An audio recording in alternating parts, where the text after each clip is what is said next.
Buenos días, soy el doctor Jesús Torres Espinosa.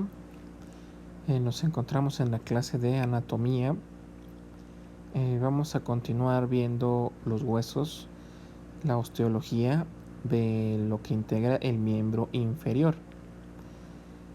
La clase anterior revisamos lo que es el hueso fémur, que se va a conectar o que va a ser la primera porción o el esqueleto del primer segmento del miembro inferior, ¿sí? Que correspondería al esqueleto de la pierna, al esqueleto del muslo, perdón, y que va a estar unido al tronco a través de la cintura pélvica, que va a estar integrada por los huesos ilíacos.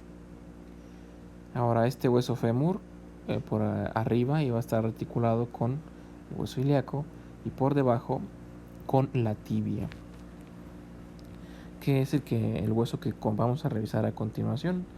La tibia va a ser junto con el peroné, va a formar parte del esqueleto de la pierna.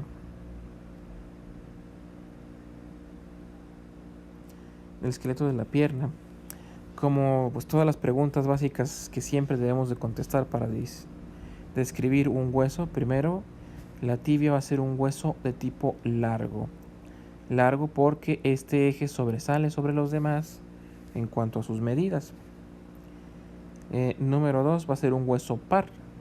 Hay dos tibias en el cuerpo, una izquierda y una derecha. Ya más adelante veremos las características que tiene cada una para distinguir una tibia izquierda de una tibia derecha. No es muy complicado. ¿Dónde va a estar localizado? Va a estar localizado en las piernas, en la parte interna o medial, ¿sí? Entonces la tibia vamos a ver que va a estar siempre del lado del dedo pulgar del pie o dedo o primer ortejo, ¿sí? Siempre está de ese lado. Va a estar localizado también hacia adelante y adentro de la pierna. Como todos los huesos largos, pues va a tener una epífisis, una diáfisis y dos epífisis, ¿sí? ¿Con quién se va a articular? Se va a articular con el fémur, se va a articular con el peroné o fíbula, se va a articular con la rótula y se va a articular con los huesos del tarso. Entonces en la imagen primero vamos a identificar, esta es la tibia. Esta tibia va a estar articulada por fuera con el peroné, por arriba con el fémur y también va a estar articulado con la rótula, un pequeño hueso que se encuentra sobre la articulación de la rodilla y que pues su función es permitir o facilitar la extensión de la pierna sobre el muslo. Luego hacia abajo vamos a encontrar al astrágalo. Sí, este astrágalo va a servir de articulación con la pierna, entre el tobillo y la pierna. En las piezas que tiene o las partes que tiene va a tener una epífisis proximal, que es la que está cerca de la rodilla, y una epífisis distal, que es la que está cerca del tobillo. Además, pues vamos a revisar un poquito de los músculos que tiene localizada la tibia. Primeramente, pues la diáfisis tiene forma de prisma triangular,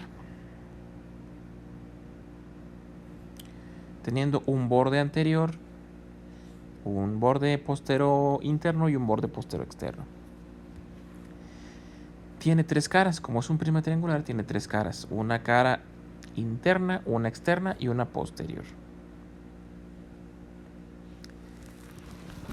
En la imagen de la derecha observamos las inserciones musculares que se encuentran en la parte anterior, en lo que sería la cara externa, ¿sí? Si podemos observar en el dibujo, vamos a encontrar, este es el borde anterior, que hacia arriba se divide en dos y hacia abajo también se divide en dos, muy parecido a lo que hacen a las líneas del fémur. Entonces, ahora, de este lado es la cara externa y del otro lado es la cara interna, ¿sí? El eje medial lo encontramos de este lado, esta línea azul, ¿sí? En esta cara externa lo que vamos a encontrar principalmente es un músculo bastante amplio, que es el músculo tibial anterior. Es un poquito por debajo de la meseta tibial hasta casi toda esta cara anterior y externa. Luego, en la cara posterior, lo que vamos a encontrar en su tercio superior es una línea áspera que sirve de inserción a algunos músculos, que va a ser la línea oblicua de la tibia. En la imagen que estamos viendo a su derecha sería esta, la línea oblicua de la tibia, y en esta línea oblicua de la tibia se va a insertar el músculo sóleo. Por arriba de esta cresta vamos a encontrar una superficie rugosa que brinda superficie de inserción a otro músculo, que es el músculo popliteo. Es un músculo que coloquialmente podemos decir está localizado en la corva, ¿sí? La parte posterior de la articulación de la rodilla. Por debajo de esta línea oblicua de la tibia se va a insertar el flexor común de los dedos y el músculo tibial posterior. ¿Sí? Se va a insertar el flexor de los dedos, que en este caso pues van a estar los flexores por abajo y los extensores por arriba, y vamos a tener más abajo todavía el tibial posterior, abarcando gran parte de esta cara posterior del cuerpo de la tibia. ¿Sí? En esta otra imagen nos alcanzamos a ver de forma más clara, viendo al popliteo, el sóleo, perdón, primero al sóleo aquí, por arriba del sóleo al popliteo, por debajo del sóleo al flexor común de los dedos, y por fuera de este tenemos al tibial posterior. El resto de la cara, de la parte anterior de la tibia, tiene en realidad pocos músculos, ¿sí? Es una región que cuando se presentan fracturas en ella es un poquito más difícil que se realice una buena consolidación, porque hay poca musculación en ese lado. Los músculos están llenos de vasos sanguíneos que mantienen nutrido al hueso y que ayudan a reparar las fracturas. No precisamente reparar, sino que sirven como vías de comunicación por las cuales se llevan los materiales que se requieren para reparar las fracturas. Entonces, si una región tiene poca circulación, pues va a consolidar de forma pobre, como es en el caso de la región anterior de la tibia.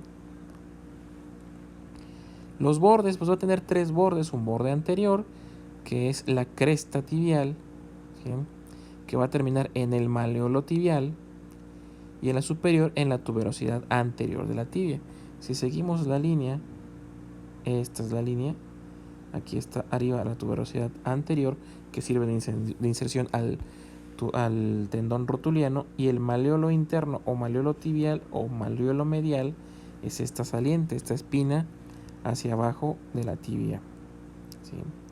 Tiene otros dos bordes: un borde interno que sirve de inserción a la aponeurosis tibial, en este caso lo encontraríamos de este lado, un borde interno, y por fuera tenemos otro borde externo. Este borde externo va a servir para la inserción de la membrana interósea, ¿sí? Recuerden que hacia afuera, de manera lateral, pues se va a articular con el peroné, formando una suerte de paralelismo con los huesos del antebrazo, que son el radio y el cúbito. Ahora, en la extremidad superior de la tibia, ¿sí?, por arriba de la cresta tibial o línea oblicua posterior, encontramos la extremidad superior de la tibia. En esta imagen estamos viendo una vista posterior de una tibia derecha. Esta superficie o esta extremidad superior va a estar formada por dos tuberosidades que conforman juntas lo que es la meseta tibial. Tenemos una tuberosidad interna y una tuberosidad externa. Esta es la interna, esta es la externa. Interna, externa. En la interna va a tener un canal transversal por donde se desliza el tendón anterior del músculo semimembranoso, ¿sí? Las tuberosidades van a ser estas superficies cuadradas, ¿sí? Luego una tuberosidad externa que tiene una faceta articular para el peroné. también se le puede conocer como fíbula. Entonces esta articulación también se va a llamar articulación tibio-peronea. Por delante vamos a encontrar un pequeño tubérculo que se llama tubérculo de Gerdi, que sirve de inserción al músculo tibial anterior, que también va a estar inserto en la cara externa de la tibia. Luego tendríamos la tuberosidad anterior, que por delante de esta tuberosidad anterior vamos a encontrar al tubérculo tibial o tuberosidad anterior, que es donde vamos a encontrar inserto ese ligamento rotuliano, ¿sí? Sería de este lado la tuberosidad anterior. Aquí podemos ver las cosas que se van a insertar en esta situación. Tenemos primero al tendón rotuliano. Por debajo tenemos una pequeña inserción para el sartorio, y más hacia adentro y hacia arriba tenemos una inserción del recto interno, y abajo de esta del semitendinoso. Ahora, por arriba del tendón rotuliano y hacia adentro, en una de las dos tuberosidades de la tibia, vamos a encontrar al vasto interno. Y por dentro y arriba del punto de inserción del tendón rotuliano y del tibial anterior, encontramos la inserción de varios músculos. Uno de ellos va a ser el vasto interno, vasto externo, una pequeña inserción, seguido de lo que sería el tensor de la fascia lata. Además de este tensor de la fascia lata, vamos a encontrar el extensor común de los dedos, un pequeño punto de inserción de este, más por fuera el bíceps, y por último el peroneo lateral largo. ¿Por qué se llama peroneo lateral largo? Porque es largo y está del lado del peroneo, ¿sí? Entonces en la extremidad superior, por la parte anterior encontramos inserciones para 10 elementos anatómicos. Luego, hacia abajo, tendríamos una epífisis distal o extremidad distal, que va a estar dividida por una cresta anteroposterior en dos porciones, una interna y una externa. La interna va a ser una continuación de lo que es el maleolo tibial. En la extremidad superior falta mencionar que en la parte superior, en la parte de arriba, si viéramos el corte, encontraríamos que es una superficie con forma como de 8, ¿sí? En el centro tenemos dos espinas, que es la espina tibial. Estas espinas sirven para que se inserten los ligamentos cruzados de la rodilla. Las superficies de los lados son lisas y cóncavas y sirven de alojamiento a lo que son los cóndilos femorales, para permitir así la flexión y la extensión, además de que están recubiertos por una superficie de cartílago anillado, que son los meniscos. Estos meniscos pues sirven de amortiguación entre un hueso y otro para disminuir la fricción que pueda existir entre la tibia y el fémur.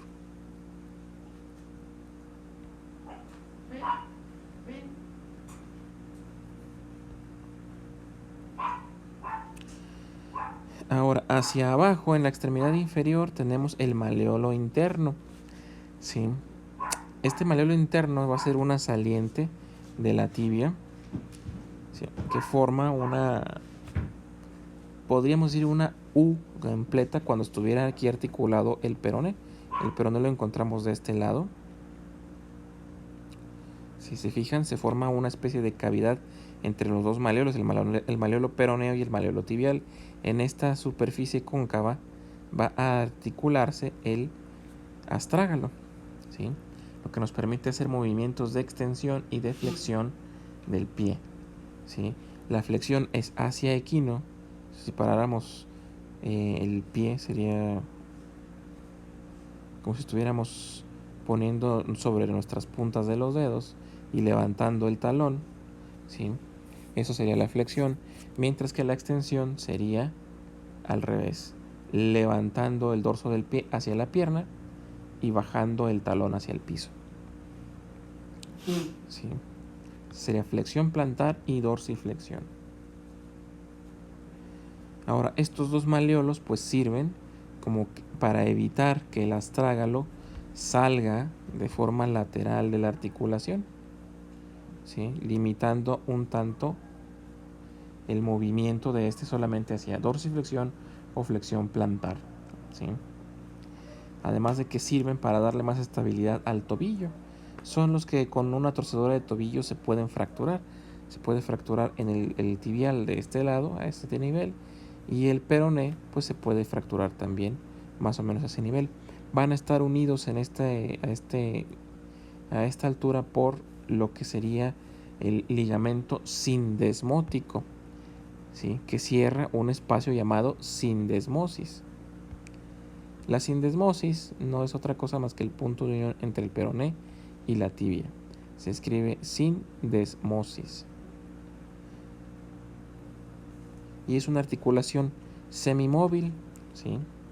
Permite cierta movilidad nada más, no es muy flexible que digamos.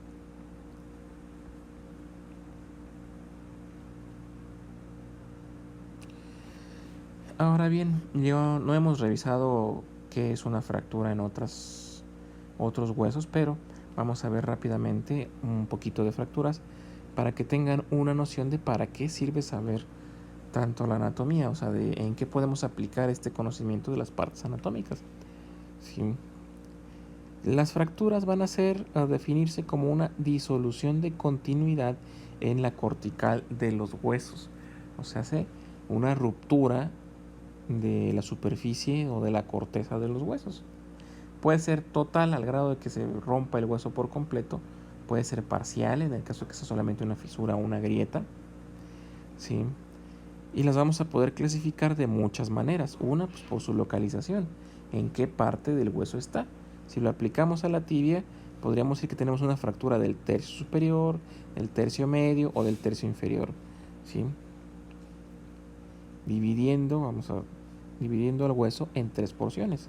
Una porción media, una porción superior o proximal y una porción inferior o distal. Cualquier hueso largo se puede clasificar de esa forma para su estudio.